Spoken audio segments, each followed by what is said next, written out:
தமிழகத்தில் மழை படிப்படியாக குறைந்து வரும் நிலையில் வரும் 24 மணி நேரத்தில் சில இடங்களில் மழை பெய்ய வாய்ப்புள்ளதாக சென்னை வானிலை மையம் தெரிவித்துள்ளது.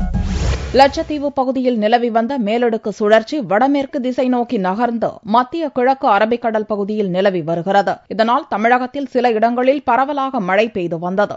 இந்நிலையில் தன்னிலையிலிருந்து மேலடுக்கு சுழற்சி விலகுவதால் மழை படிப்படியாக குறைய வாய்ப்புள்ளதாக சென்னை வானிலை மைய இயக்குநர் ரமணன் தெரிவித்தார். வரும் 24 மணி நேரத்தில் தமிழகத்தின் ஒரு சில பகுதிகளில் மழை பெய்ய வாய்ப்புள்ளதாகவும் கூறினார். நடப்பாண்டு ஜூன், ஜூலை, ஆகஸ்ட், செப்டம்பர் ஆகிய தென்மேற்கு பருவமழை காலத்தின் சராசரி மழை அளவு குறைந்துள்ளதாகவும் சற்றே குறைவாக இருப்பதால் இயல்பு நிலையாக எடுத்துக் கொள்ளலாம் என்றும் ரமணன் தெரிவித்தார். கடந்த சில நாட்களாக லட்சத்தீவு கடல் பகுதியில் நிலவி வந்த அந்த மேலடுக்கு சுழற்சியானது மேலும் வடமேற்கு திசை நோக்கி நகர்ந்து இன்று காலை 8:30 மணி அளவிலே மத்திய கிழக்கு அரபிக்கடல் மற்றும் அதை ஒட்டியுள்ள பகுதிகளில் நீடிக்கின்றது.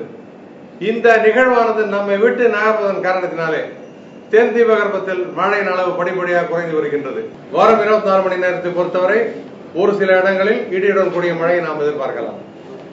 இந்த 4 மாதங்கள், அதாவது ஜூன், ஜூலை, ஆகஸ்ட், செப்டம்பர் மாதங்களில் வரும் மழை தென்மேற்கு பருவமழை காலம் என்பார்கள். அந்த அளவிலே பார்க்கும்பொழுது இந்த காலத்தில் பெற வேண்டிய சராசரி மழை 32 சென்டிமீட்டர், நமக்கு கிடைத்துள்ளது 31 சென்டிமீட்டர்.